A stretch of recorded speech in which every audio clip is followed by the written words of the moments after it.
All right, Shalom. First and foremost, before I begin, I want to give all praises, glory, and honor to Yahweh, Ba'ashem, Yahushai, Ba'ashem, Rachak Wadash. Double honors to the elder apostles and bishops of the great millstone that rule well. And as always, peace, blessings, and salutations until the hopeful elect tabernacle of David scattered abroad throughout the four corners of the earth.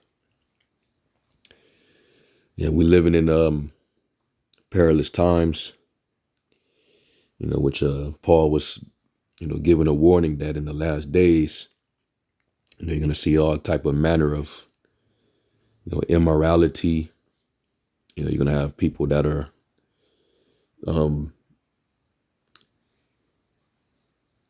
basically a bunch of insane in the membrane people in the last days just doing, all sorts of wickedness, which will make, these last days, difficult because you never know, who's around you, that's given to evil. So you got to always stay circumspect. And what, what's transpired in the last, week or so, where you had the election, Trump got selected again, and you had this great commotion from the out left, these liberals. They had a complete meltdown, and a lot of these women were making a lot of bold statements and threats. And it just showcased that, we're definitely in the last days. All right. Women, they're also exposing their own nature, and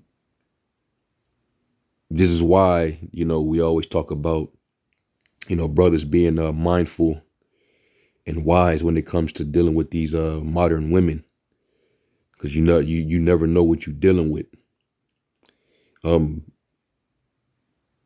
These women out here, man, they're really losing it because they really feel like, they're getting ready to lose, the privileges, that they've been hanging on to. And we know that as long as this society continues, women are going to always have their privilege. They're going to always have their rights, so to speak. When they acting as if, now that Trump is in, that, they're going to go back into, the damsel in distress, color purple, suffering under an abusive husband, which a lot of these women that were out there melting down, they don't have husbands. They don't have men. They don't like men. But yet these same women that don't even have men, they're trying to influence you other women to basically go against the grain, to be rebellious, which the scriptures say rebellion is as a sin of witchcraft. And you learn this from the Edomite woman. All right, the daughter of the serpent. This is why the scriptures say not to envy your oppressor, neither to choose none of their ways. This is, this is massive evil, on a different level. All right. First, they was threatening men with this 4B movement. It's it's a feminist movement, where women wouldn't date, wouldn't marry, wouldn't have sex with men, which, it took for Trump for you to finally be responsible with your body. So before Trump, you just laying down with anything and being irresponsible and not wanting to deal with the consequence. And now that he gets in, you feeling threatened that you're going to finally be held accountable. So now you just flip out. So they were threatening that. And then come to find out, you have this little movement among them as well. All right. Known as Make Aqua Tafina Great Again. And that's a play on, MAGA. Okay. So this TikTok is going to give you the explanation behind this movement that these women are trying to, ride the wave, to try to send a message to men. So listen up, and we'll get a few precepts. This is real wicked. This is how you understand why the scriptures say what it say concerning these women. All right, all wickedness is but little to the wickedness of a woman. So let's play this real quick. All suddenly Googling Aqua Tofana, so let me give you a little bit of history about its legendary inventor, Julia, and the women behind her. For she was not one, she was many. Hello, I'm Sinead from the Poisoner's Cabinet podcast. A while ago, I did a video telling the story about Aqua Tofana, what it does, and its origins, and for some reason, it's getting a lot of hits recently. The story goes that Aqua Tofana was invented by Julia Tofana. She was originally from Sicily. She moved to Rome in the 1600s. And she and a bunch of women that she trusted started selling this poison in secret to other women. Aqua Tofana was a mixture, it was said, of arsenic, lead, belladonna, and cantharidin. But what made the poison so special was that you could precisely time when your intended victim would shuffle off this mortal coil, because you could get doses that delivered death in a day, a week, a month, even a year. And the poison was sold in secret to women to help them escape abusive marriages. Because, of course, women at the time were considered property. You bought them, you could do what you wanted with them, and the only... Well, technically, once a daughter was sold into a husband, she became his servant. All right, because a woman, her purpose is to be a helpmate, for the man. That was her actual purpose. Okay. You help forward that man's legacy. You bring forth his children. You help raise the children. All right, and the husband took care of everyone, and he's also the protector. And women did not have a problem with that in the ancient world, or in an actual righteous society, a traditional society. All right. But this is in a post-feminist world where women think that that's oppressive, it's captivity, so they didn't made it a negative thing when it's actually in their nature to serve. Okay. The Lord from the beginning said that men must not be alone. Let me get Genesis real quick.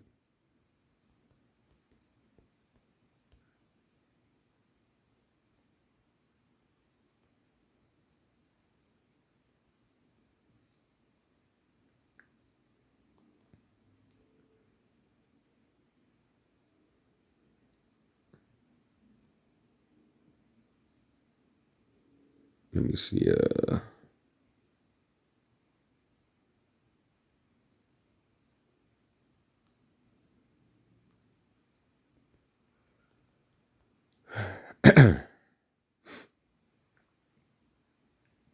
Yeah, here it is. Genesis 2:18. And the Lord said, "It is not good that man should be alone. I will make him an helpmeet for him." Okay. And thus, he ended up choosing a woman amongst the Adamites at the time. All right. And basically brought her to him and, closed up. All right. Basically, brought them together. And that's what it meant by bone of my bone, flesh of my flesh. Somebody that was kin. All right. In the time of the creation to Adam, he brought her to him. And that happened to be Eve.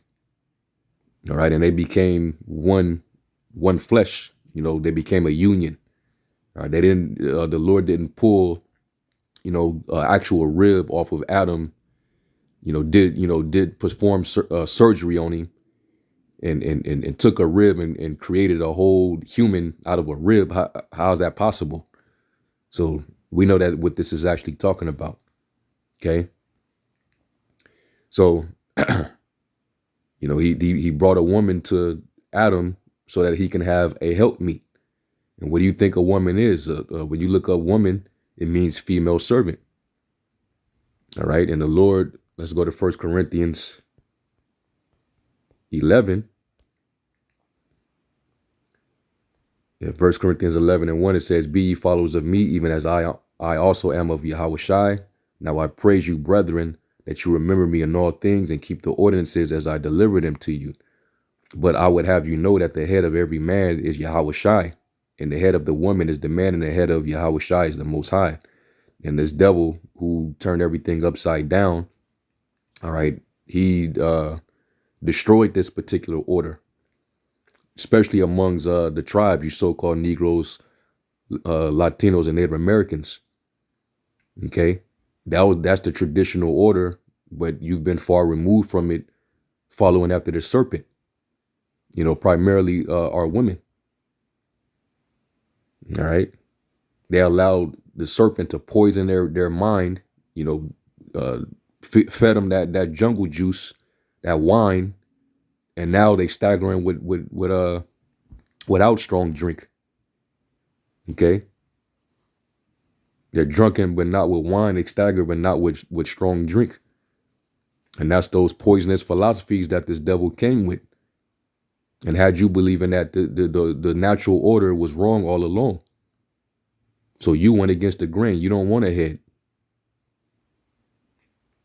All right. You feel like under this order, you're not free. It says, so let me jump down to verse 8, and it says, "For the man is not of the woman, but the woman of the man. Neither was the man created for the woman, but the woman for the man." And, women, they do not like this concept. And they, reading this from their perspective, this would be considered misogynist.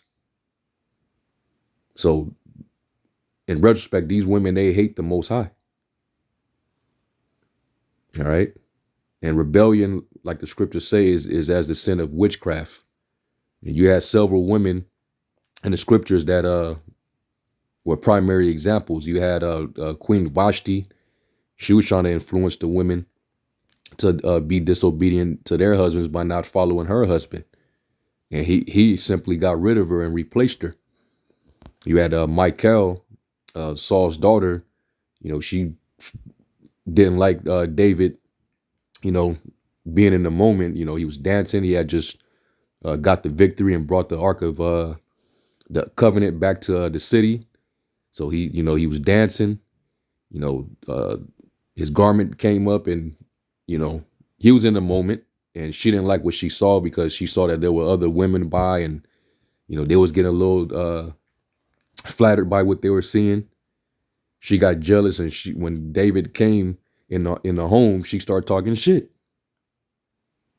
And he was like, "Man, I did this for the Lord, man. But since you want to speak, since you want to talk, you can go sit somewhere, and I won't deal with you again." And she had no choice. So she died childless. All right. So anyway, let's go back to the video.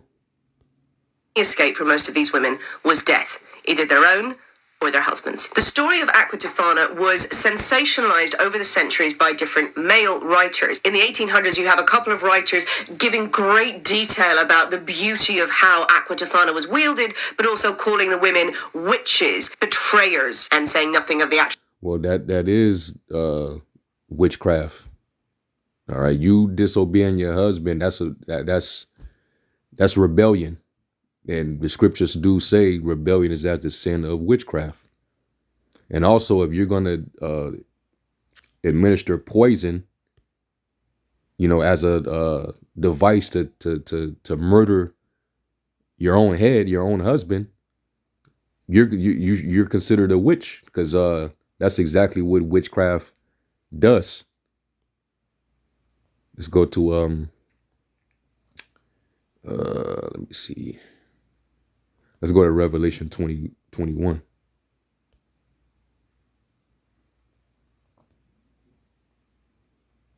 This is Revelation 21 and verse 8, and it says, "But the fearful and unbelieving and the abominable and murderers," and that falls in line with murder. If you're gonna poison your own husband. All right. You still got women that do that to this day. You got women that practice witchcraft to put all type of spells and hexes on men. Whether it's to, do harm to a man or is to try to, keep the man. Where the man, he's not going to go anywhere. He's going to just be trapped. It says, and whoremongers and sorcerers and idolaters and all liars shall have their part in the lake which burneth with fire and brimstone, which is the second death. All right, let's go to that word sorcerers. The word is pharmakias or pharmacu. Let me just let Esau pronounce it. Strong's G 5332. Pharmakus. Pharmakus. Okay, so it's pharmakus. And it says pharmacon, a drug, i.e. spell giving potion, a druggist, pharmacist, or poisoner. Okay, a poisoner. So this is a form of witchcraft. Okay.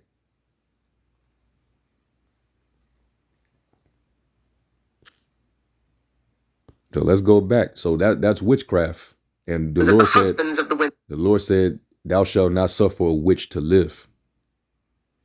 So any woman that does something like that, you're in violation and you're worthy of death if you do that. That's murder.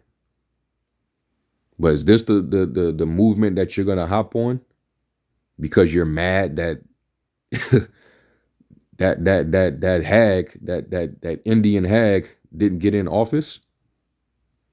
She didn't care nothing about y'all. Soon as she lost, she went back and had a glass of wine and was back to her regular life.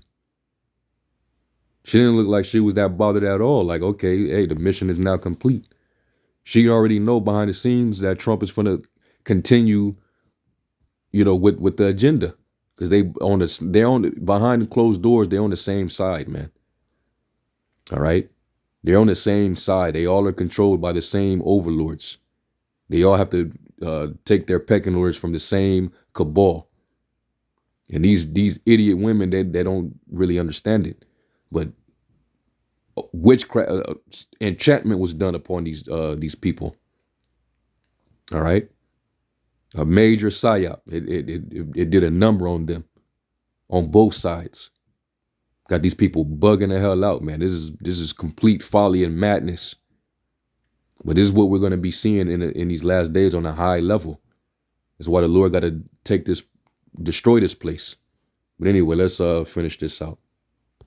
Who bought the poison. They told the story and a lot of the other women were left out of it. And also the records seem to have been muddied, that we end up with this woman, Julia Tofana, at the center. So Julia Tofana's real name was likely to be Julia Mangiardi. The inventor of Aqua Tofana is actually thought to be a woman named Tofania d'Adamo. She lived in Sicily. She was an apothecary. And in 1633, she was convicted and executed for poisoning her husband. Now, many people believe that Julia was Tofania's daughter, or at least one of her disciples, and she learned the secret of Aqua Tofana from her, which is where the Tofana surname comes in. So Julia Mangiardi becomes Julia Tofana. Now, Julia is born and raised in Sicily, which was under Spanish control at the time, but at some point in the 1620s, possibly the 1630s, she moves to Rome. She will go there with her husband and with her daughter, Geronima Spana. I really hope I'm getting the pronunciations right. I'm so sorry. And in Rome, mother and daughter set up their business selling cosmetics. They set themselves up as apothecaries, as cunning women. The women are also building up a network of trusted female helpers.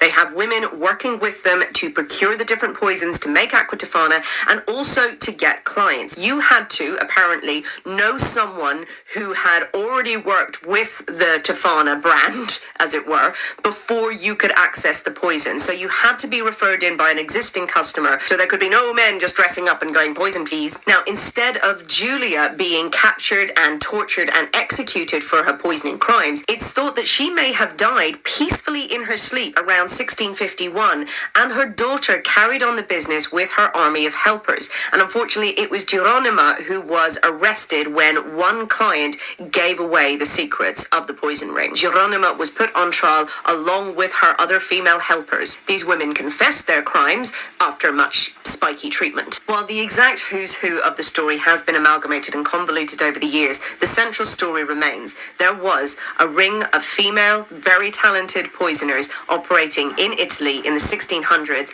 selling secretive poisons hidden as cosmetics to women to help them escape abusive marriages. Women within the poisoning ring were executed, and for centuries afterwards, they were vilified as witches and betrayers of men. But today, Julia and her girls are remembered in a very different light. Remember to follow us for more weird and wonderful crimes from years gone by. Yeah. So, yeah, them women that participated, they were all a bunch of sorcerers. They were sorcerers and murderers. All right, and they all got executed. Good. Okay, because that the scriptures say, "Suffer thou not a witch to live." That's straight up wickedness. Now, yeah, sure, you got men, who are wicked. They have no self-control. Scriptures say not to be as a lion in your household. You don't wild out. Especially if she's doing the right thing, man. There should be no reason for a man, especially if the woman is serving you and doing what you need her to do, that you just randomly wild out. But with men with power, they get beside themselves. All right, but you got our women, they're masculine, they're defiant, and they'll even get physical with you. In this day and age, it's not even worth the hassle. This is why brothers always say just stay away, But that's wicked as hell, and for them women to bring this out all of a sudden, it just goes to show, and that's domestic. You're making domestic terroristic threats, all right, with bringing this back up. Let you in post Nero second term America, let you women really try that and see what really happens. It's not going to end well for y'all, man. Like, certainly it will not end well. How about just being more responsible with your body and your decision making? All right. Know what, because it's like these women on that side, all right, this liberal feminist demon, they want to be treated like women. They want to be respected as an adult, but they only want the accountability of a child. When you're the gatekeepers, like you say, it's your body, your choice. Well, you can actually choose what responsible man is to be the father of your children. It's a bunch of contraceptives that within reach, and really the purpose of letting a man into your body is for the purpose of procreation, but it's no longer a sacred thing. Everything has been destroyed. So you take away that from the woman now, her ability to be able to be a whore and do what she wants with her body, and not have to hold her accountable. She could just go and just dispose of the life that's being formed in her. She, now she's faced to hold herself accountable. She throws a fit, and now threatening a domestic violent movement. That's unacceptable, man. You women are really crashing out. And I'm pretty sure it was a few black women that latched on to this, I didn't see too many black women. Some black women, they drew the line like, nah, we ain't finna go that deep. There's some Edomite women. They're showing you who they truly is, man. They're the devil for sure, and that's why it was never meant for you, our women, to follow suit with them, because they're evil, man. That's scriptures call them the border of wickedness for a reason, and it also says in Proverbs. Let's go to Proverbs 1 real quick. And it says, my son, if sinners entice thee, consent thou not. If they, these fucking nations, these heathens, especially these women of the other nations, don't let them influence you. Don't consent to that influence, man. All right. It's already bad enough as it is between you and your own men. And they still have their men at the end of the day. It says, if they say, come with us, let us lay in wait for blood. Let us lurk privately for the innocent without cause. Let us swallow them up alive as the grave, and whole as those that go down into the pit. We shall find all precious substance. We will fill our houses with spoil. This is dealing with Jake, secretly trying to come up with a plot or a scheme to take somebody out so that you can take their substance. Don't let nobody influence you to do nothing wicked or evil. And our women, they did that when they listened to the serpent. Okay? They influence you with evil. The scriptures say in Proverbs 12 and 26, the righteous is more excellent than his neighbor, but the ways of the wicked seduce of him. And Eve, she was beguiled, so she was seduced. Their actual want for power. Okay. And she became a whole different creature. And let me get this in Ecclesiastes, and then we can close out. Ecclesiastes 7 and 25. And I'm going to go to the Amplified on this one. This is Ecclesiastes 7 and 25. It says, I turned around and directed my heart to know, and this is King Solomon speaking, to investigate and to seek skillful and godly wisdom and the reason for things, and to know that wickedness is folly and that foolishness is madness. And this whole thing, this whole election on both sides was just straight up foolishness. It is complete madness, man. None of it makes any sense. It's straight up absurdity. But this is what we're dealing with in the world, man. It says leading to stupidity and recklessness. People are lovers of themselves. They're lovers of pleasure more than lovers of the Most High. People would be traitors. They would be unholy. This is what we will see in the last days. It says, and I discovered that of all irrational sins, none has been so destructive and beguiling one way from the Most High as immoral women for.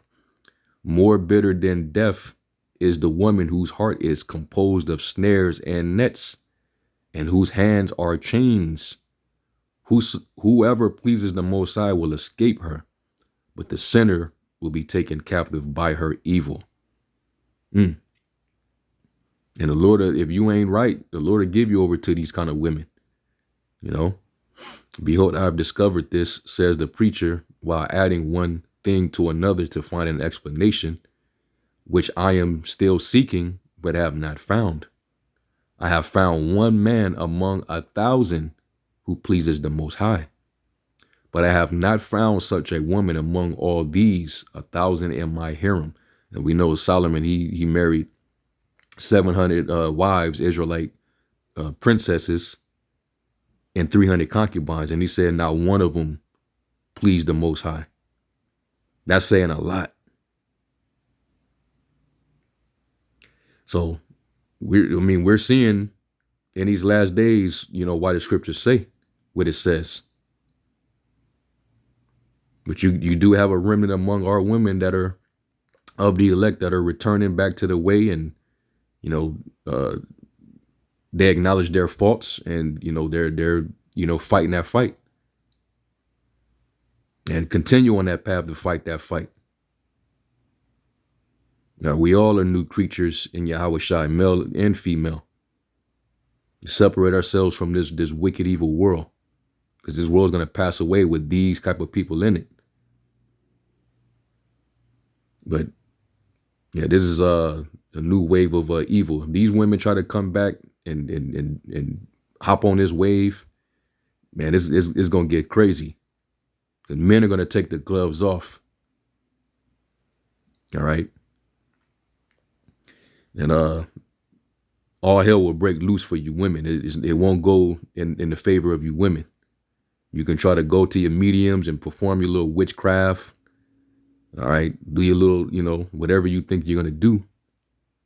But it tells you that in Micah 7 and 10, and she that is my enemy will see it, and shame shall cover her, which saith, where is the Lord thy power? Then shall she be trodden down as the mire in the streets.